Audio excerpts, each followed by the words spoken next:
que é a sua opinião sobre o dilúvio? Quase aconteceu um agora aqui, ia ter uma chuva. Aqui em São Paulo. Quase a gente começou com um agora. Vez ou outra acontece. Em São Paulo acontece direto, né? Essa época do ano aqui, cara, é dilúvio toda semana, né? Cara, o dilúvio, todo o lance que tem também, aí é uma parte aí que o Rodrigo entende muito mais do que eu, que é como as coisas foram contadas, né? Como essas coisas foram contadas nos textos aí, né? Tanto na Bíblia como em outros evangelhos, outros textos, né? Como que a pessoa contou. O que a pessoa tem que ter na mente é o seguinte, cara. Você escrever um livro, você está escrevendo ali uma história. A Bíblia, na verdade, conta uma história numa linguagem que existia naquela época, tentando propagar aquele conhecimento da melhor forma possível e tal. Hoje, quando você vai ler, tem muita coisa ali que tem que sofrer uma interpretação. Eu sei que tem linhas que não interpretam, que leem ao pé da letra o que está escrito ali. Aí depois o Rodrigo pode falar se isso é certo, se isso é errado, como interpretar a Bíblia. Eu acho que deve ter várias interpretações também. O dilúvio, cara, do ponto de vista, assim, geológico, né? Que aí, no caso, é a geologia. É a sua área, né? Que fala isso, né? A gente não tem nenhuma... o que o pessoal acha que foi, do ponto de vista geológico, foi tsunami, alguma grande tsunami, aconteceu algum grande terremoto, aquilo lá causou uma onda muito grande, uma tsunami que a gente fala, e aquilo lá deixou algumas... Porque marcas de tsunami muito antigas a gente encontra em rochas, em determinados lugares, entendeu? Então eu sei que tem um pessoal que tenta fazer essa relação, estudando marcas de tsunamis muito antigos com o que foi dito, ou o que é dito na Bíblia com relação ao dilúvio, e chega nesse ponto. Agora, a questão é de você não dá... Porque, pra falar a verdade, cara, eu nem sei a história toda do dilúvio, não, tá? O Rodrigo vai contar aí pra gente, tá? Mas o dilúvio é uma grande inundação que teve na Terra, tal, que salvaram lá os bichos, colocaram dentro da famosa arca e tal, não sei o quê. E depois baixou o nível e o que salvou, né? O lance é esse, cara. A gente não tem. O que a gente tem hoje, que a gente consegue estudar geologicamente, são essas marcas de tsunamis, que eu acho que pode ter sido isso que aconteceu. Pode. Mas também é muito difícil, porque como a Terra ela é um planeta vivo, o que quer dizer um planeta vivo? Você está formando crosta e destruindo crosta, você tem um tempo que essas coisas ficam, a Terra tem temperismo, então às vezes uma marca dá muita dúvida de você saber que é. Então o pessoal que lida com isso, que é o pessoal da geologia, é um tema muito difícil até de você achar. Então você tem que ir para um lugar muito específico, ali você vê, aqui tem uma tsunami do ano tal, aqui uma do ano 1000, aqui uma do ano 200. E aí eles vão chegando e falam, isso pode ser que o dilúvio tenha sido essa tal grande inundação que o pessoal falou. Porque também é o seguinte, o pessoal da Bíblia vivia o planeta Terra para eles era algo muito restrito, né, cara? Uhum. O planeta Terra para eles era o quê? Era aquilo ali, era o Oriente Médio. Oriente Médio, entendeu? Então como que você pode falar que aquilo lá tomou conta do planeta inteiro? Cara, não existia nem planeta para eles, né? Assim, eles não sabiam nem que existia a Europa direito, quanto mais a América, quanto mais o resto todo. Claro. Então, isso, por isso que a gente acha que geologicamente foi um tsunami que aconteceu na região ali e que deu tudo isso. E aí, mas então o tsunami não teve participação da chuva. Chuva que, né, se prolongou por... então, porque dias. Aí o pessoal fala, mas aí aquele lance aí, o Rodrigo pode explicar melhor, porque aí é o jeito que é escrito, né, cara? E as águas vieram do Rodrigo, céu. Ele pode explicar e aí depois você pode falar sobre isso. Pode ser. Biblicamente, do lado de cá, nós temos 3 opiniões sobre o dilúvio, do lado dos teólogos. Opinião A, aqueles que acham que é um mito. É apenas um mito, não tem nada de historicidade, é um mito bíblico e tudo mais. Opinião B, aqueles acham que não é um mito, é uma história, mas foi uma história localizada. Alguns até pensam que o dilúvio foi algo que aconteceu ali perto do Mar Negro e tudo mais, e que deixou as camadas ali e tudo, inclusive... os estudantes de cultura sumeriana também pegam isso, o Finkel, que é lá da Inglaterra, tem alguns tabletes cuneiformes sumerianos, babilônicos, então, daquela região ali. E tem uma terceira linha que acha que não, que foi um evento global, tá bom? Eu vou explicar o porquê dessa terceira linha, o evento global dentro da Bíblia, e alguma coisa científica aqui eu vou deixar mais aí para dialogar com o Sérgio, porque não é minha área. O que eu posso dizer assim, vou de trás para frente, para quem defende que o dilúvio foi algo universal, dentro da Bíblia nós temos alguns elementos. Em primeiro lugar, Jesus tratou o dilúvio como algo universal. Tanto é que ele compara a universalidade da vinda dele aos dias do dilúvio. Então, quer dizer, se o dilúvio não for universal, então Jesus também estava equivocado. E do ponto de vista teológico, questionar Jesus, você pode questionar até o Moisés, mas questionar Jesus, para quem é cristão, é claro, é um negócio meio complicado. O apóstolo Pedro falou, comparando de novo a volta de Jesus, vocês estão achando que está muito demorada, mas lembra que aquele tempo, aquele mundo pereceu nas águas, etc, etc. Então, biblicamente, pelo menos pelo meu ponto de vista, é complicado em termos hermenêuticos, não estou falando da ciência, estou falando biblicamente, você justificar um dilúvio local na Bíblia. Se eles estavam equivocados... Mas esse universal, ele é uma tradução do que foi dito na época? Porque o que era universal para eles era a região deles, né? Exatamente. Ou eles já tinham essa visão do universal ser algo muito maior? Como que era? Essa pergunta é muito boa, porque vai ter teólogos que vão dar justamente esse argumento seu. Quando eles falavam o mundo inteiro, eles estavam falando o mundo habitado que eles conheciam. Mas, compreendendo que o profeta está contando uma história que lhe foi revelada pelo Espírito Santo, ele entende que mundo é mundo. É mundo mesmo, tá, entendi. Tá dentro? Como Jesus, quando falou que a volta dele vai ser um evento mundial, o mundo todo. Ele falou que o evangelho ia ser levado a todas as nações, o Apocalipse fala de todas as tribos, línguas, povos. E a descrição do Gênesis, do dilúvio, ela tem uma catástrofe realmente que pega o planeta inteiro, que fala que as comportas do céu se abriram e de baixo também. A descrição hebraica do Gênesis é um aguaceiro que vem de cima e de baixo. Então não é uma mera chuva, não é uma mera inundação.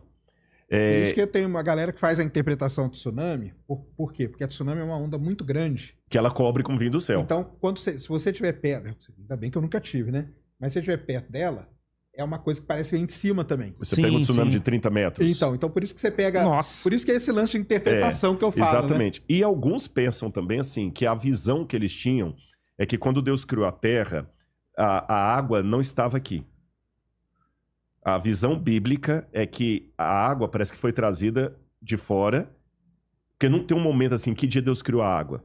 Só fala assim, no princípio criou Deus os céus e a terra, aí Deus separa a água.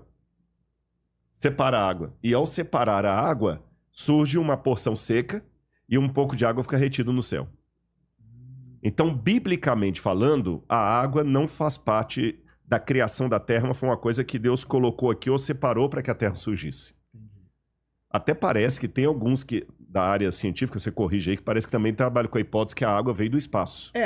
A água é um dos grandes problemas que a gente tem, que a gente não sabe exatamente qual a origem da água. Então, assim, ela pode ter vindo de asteroides, só que se você fizer a conta com asteroide, a conta não fecha. Ela pode ter vindo de cometa, uma parte, também não fecha. Mas a Terra pode ter nascido molhada. Isso aí. Uma parte da água pode ter vindo... Porque hoje a gente já descobriu... É o que ele falou. Mas olha só que interessante. A gente já descobriu hoje grãos de poeira pré-solar antes do nascimento do Sol que já tinha água. Que já tinha H2O. E a molécula de água, a gente sabe que ela é uma molécula que ela tem muita no universo. Entendeu? Então, só que também não fecha. Se você pegar só a Terra molhada, não fecha. Lembrando que a Terra não é um planeta que tem muita água. A proporção de água na Terra com relação à massa da Terra é muito pouquinha. Por isso que nós somos um planeta rochoso. Coberta, parece que a Terra, planeta água, aquela música do... Por isso que eu falo que é do Ivan... É do Ivan, não. É do... Linda Guilherme música, aliás. Guilherme Arantes. Terra, planeta água é a música mais errada que tem. Porque, na verdade, eu acho a música tão bonita. Você tirou uma... É porque a superfície da Terra, 70% é coberta por água. Mas se você fizer a relação de massa... mas ela é lógico. Se você fizer a relação de massa da Terra, de rocha e de água, por isso que a Terra é um planeta rochoso. Verdade. Não é um planeta aquoso, né? É um pouquinho só de água que tem. E boa parte desta água... E aí entra uma confusão, cara. Tem gente que tá me xingando até hoje na internet. Porque saiu o seguinte... E aí também é culpa do cientista, tá? Fazendo um parênteses aqui, depois o Rodrigo vai continuar falando ali. Falaram, um dia saiu uma matéria assim, existe água equivalente a não sei quantos oceanos no subterrâneo da Terra. Não sei se chegou a ver essa uma matéria dessa. Aí o pessoal, tá aí, ó. Um lençol freático quase infinito. Falaram que é isso. Olha aí, ó. Olha a água da Bíblia aí, ó. Que você falou que não existia. Pá, não sei o quê. Aí tem que explicar pra galera, que é o seguinte.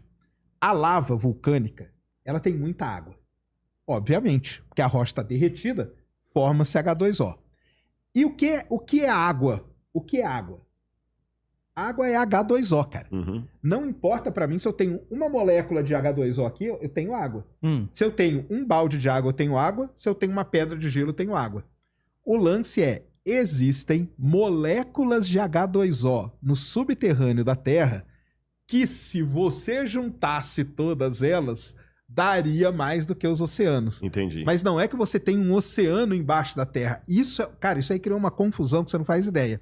Então você tem moléculas de água que estão dispersas no manto da Terra. Isso tem muita mesmo. Se bem que às vezes nem é problema do cientista. Às vezes na divulgação, Na uma hora coisa de foi escrever. dita e na hora de escrever, e o leigo ao ler, por exemplo, só um parênteses, depois eu volto aqui quando fala assim que o ser humano é 98% macaco, porque descobriu que DNA nosso...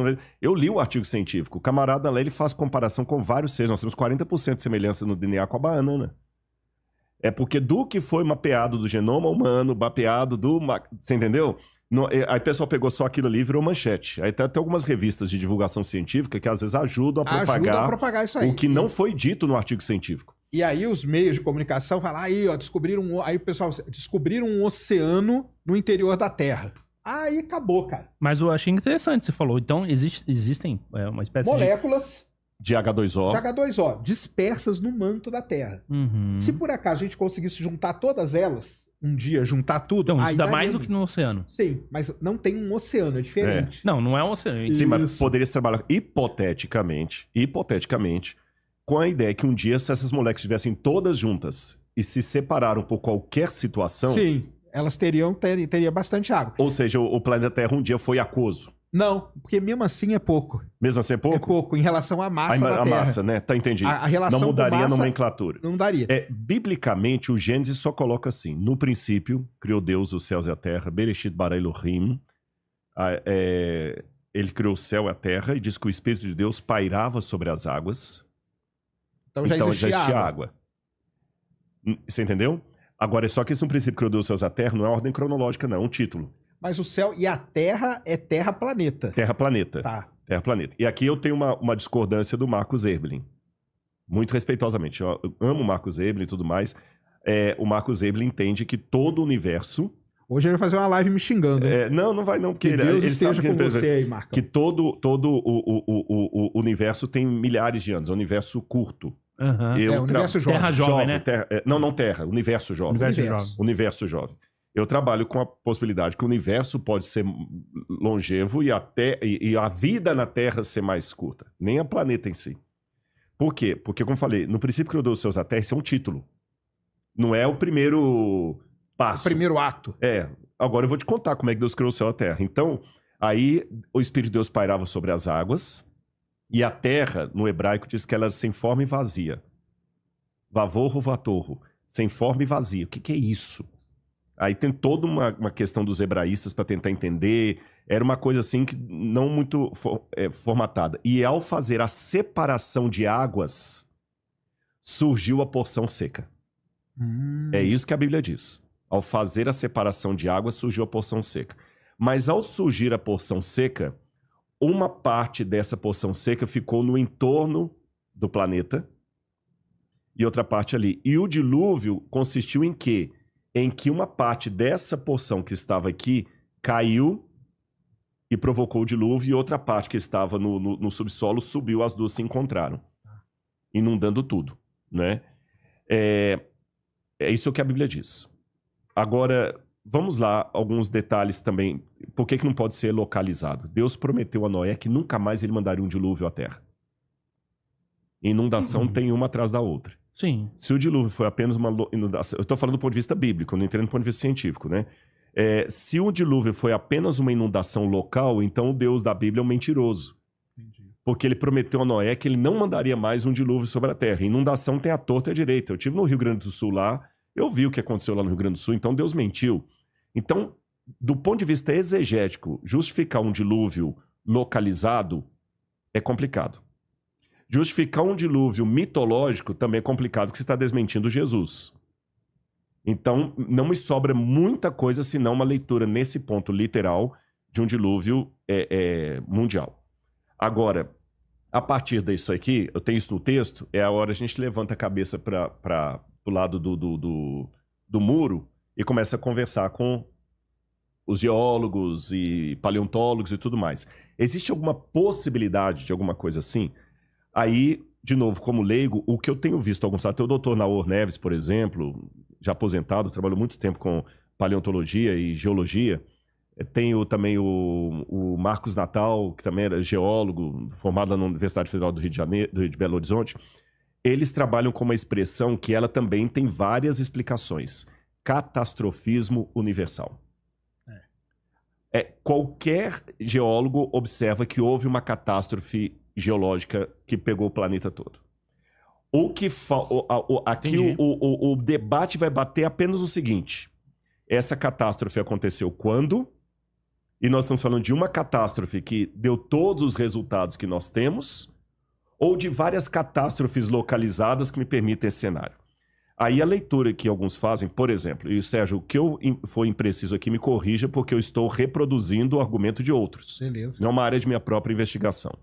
Você olha para a Lua tem aquelas manchas pretas ali que é magma. Rocha derretida. Mas a Lua não tem vulcão. Que magma é esse na Lua? Os astroblemas explicam uma parte disso. A Lua recebeu muitas pancadas de astroblemas. Não, mas a Lua teve muito vulcão. Teve vulcão no passado, né? Muito vulcão. Mas nem todos, alguns são de crateras mesmo, de pancadas. Não, o magma lá é de vulcão mesmo. De vulcão mesmo? Porque a Lua teve uma fase da sua evolução ali, que ela teve um negócio chamado Oceano Global de Magma, que era no interior dela. E a Lua teve muito vulcanismo. Tanto que hoje a gente identifica domos vulcânicos na Lua. Então a gente consegue ver os dominhos em algumas partes, e aí com isso a gente fez uma estatística e sabe que aquele magma lá, que lá foi um derramamento basal, né? Os mares, né? Que a gente chama, que são as manchas pretas, são de vulcões. Mas mesmo. E não teve nenhum derramamento basal ocasionado por um astroblema que chocou com ela? Mas aí não é tanto, né? Porque aí quando uma cratera muito grande, ela pode causar uma fissura, uma falha, e aí o magma sair, né? É essa a explicação que eu vi. Nesse caso, mas isso foi só para ilustrar que, uma vez que esses astroblemas acontecem na Lua, muitos deles também bateram na Terra. Sim. E tanto numa época... que a extinção dos dinossauros foi um astroblema. Foi daí que eu peguei a questão da Lua. É que a Lua serviu de um escudo ali, né? Mais ou menos. Então, a Terra tem essas catástrofes universais. 5 extinções em massa, né? Que a gente então, fala. a Bíblia fala assim, quando a Bíblia fala de um dilúvio universal... Se eu trocar a palavra dilúvio universal por catastrofismo universal, eu estou falando a mesma coisa do cientista, só que com a linguagem bíblica. A Bíblia chama dilúvio universal. Faz sentido. E quando... É porque a ideia popular de aguaceiro, de inundação, dá para o dilúvio uma conotação muito aquém do que realmente ele foi. Porque se eu entender que o dilúvio foi a ira de Deus caindo sobre o mundo, não foi só uma chuvinha inundando tudo e a arca de Noé flutuando ali.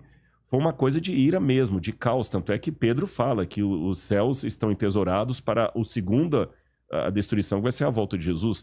Então, realmente causou a extinção de muitos animais, cadeias de animais inteiras, dinossauros, e tsunamis fazem parte desse modelo, sim. Astroblemas, pancadas. Por isso que eu citei a palavra astroblema aqui, apesar do meu equívoco dos vulcões na Lua, eu não tinha essa informação.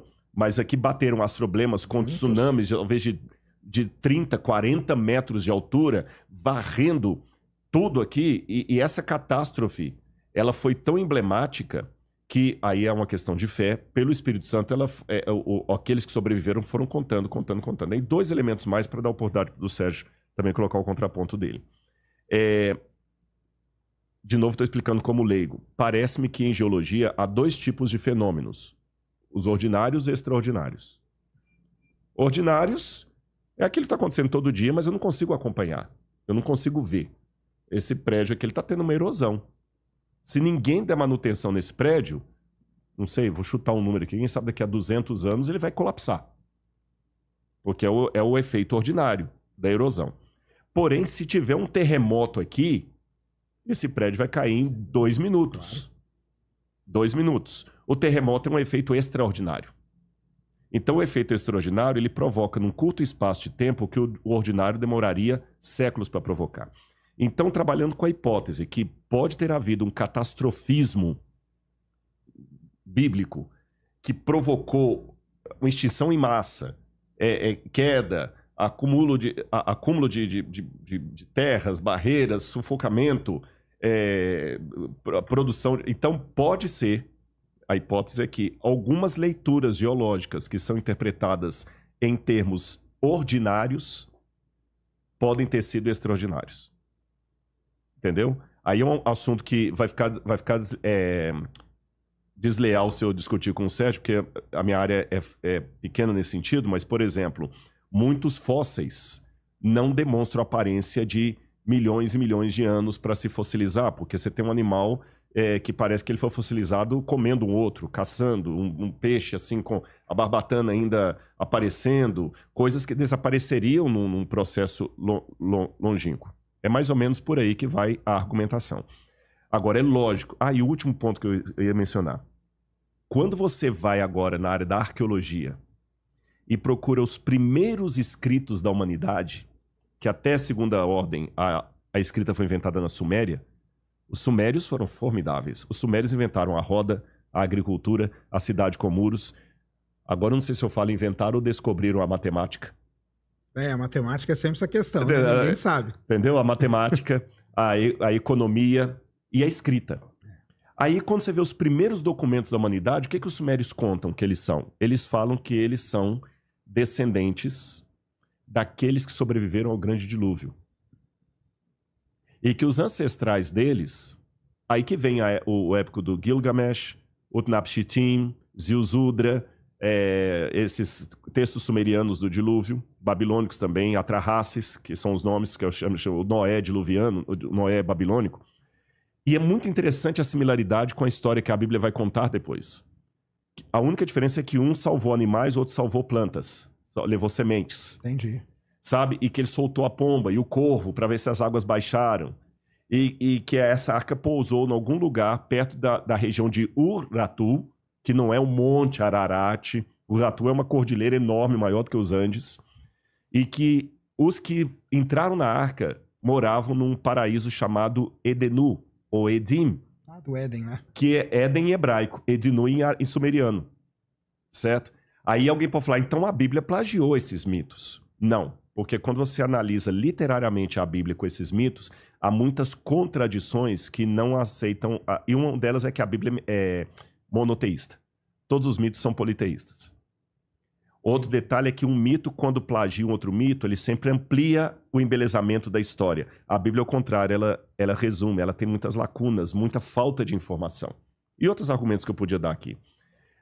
E ainda que eu mesmo assim falar, não, mas pode ser que a Bíblia plagiou. A história do dilúvio não está restrita apenas ao Oriente Médio. Existem mais de 300 culturas fora do Oriente Médio que contam a história de um dilúvio que estava no bojo do início da humanidade. Se você for aqui no México, Montezuma, Teotihuacan, eles contam a história do dilúvio. Entre os índios maias, você tem a história do dilúvio. Na Índia, você tem, na África... Mas aí seria na mesma época?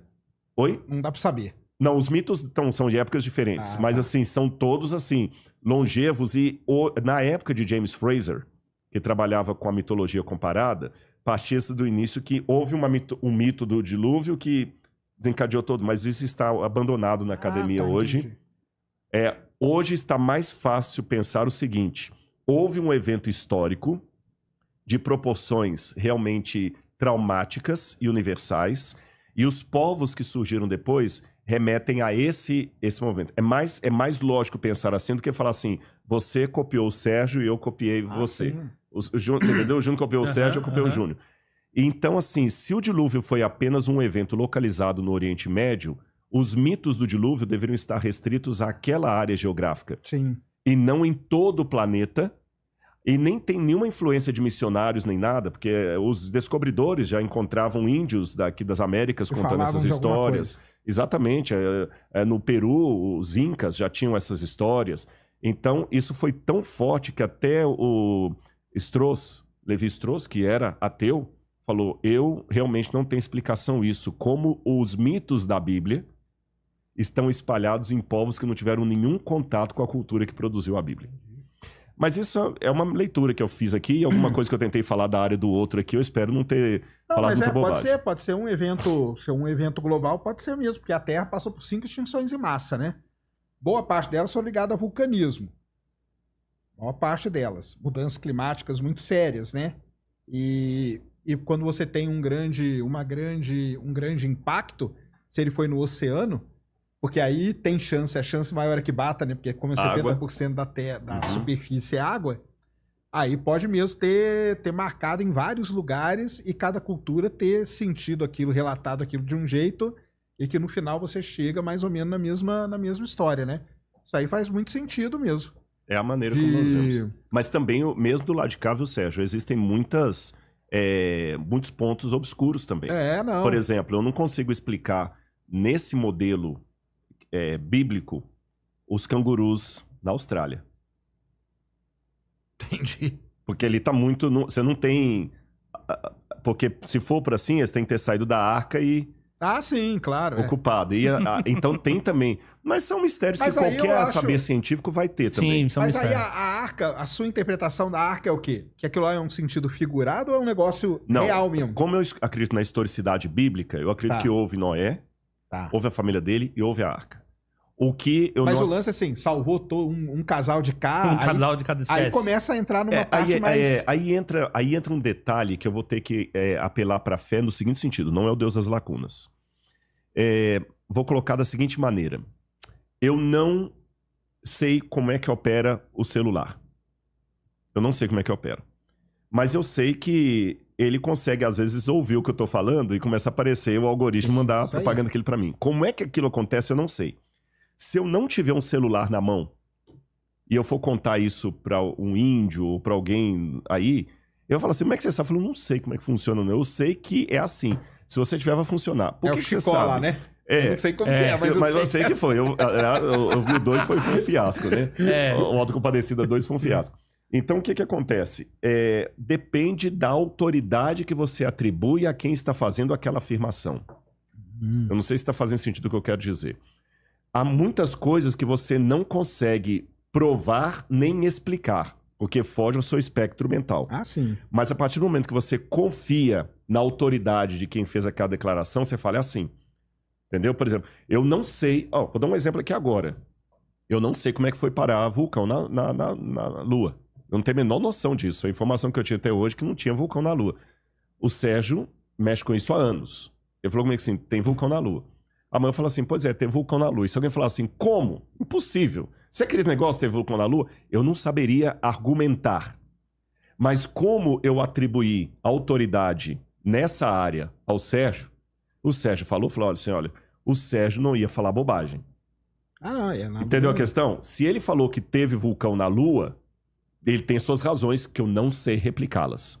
Então, se Deus existe e a Bíblia é um livro inspirado, aí eu tenho as minhas argumentações para dizer por que ela é um livro inspirado, que eu não estou colocando na mesa aqui agora, mas já tenho isso fundamentado, não por crença cultural, eu tenho fundamentado por que eu creio que a Bíblia é um livro inspirado. Se ela é um livro inspirado e inspirado por Deus, Deus fez uma declaração para mim similar à do Sérgio. O Sérgio falou que a Lua teve muitos vulcões, contradizendo até o que eu pensava. Deus falou que os animais foram salvos na arca, contrariando até também o senso comum. Mas eu replico a informação pela fé. Como pela fé eu replico a informação de que havia vulcão na Lua. Agora, só um detalhe para refinar isso aqui, Sérgio, até para a galera que está ouvindo a gente em casa, Júnior, porque senão parece também muito a arca do Zé Colmeia. Existe um problema que quando James Hutton começou, né, o presente a chave do passado, antes dele, o Lavoisier, foi o Lavoisier mesmo, que é o pai da geologia moderna, o Lavoisier. Não, Jorge... Não, Lavoisier não. Lavoisier, na natureza, tudo se renova. Gente, tá na ponta da língua.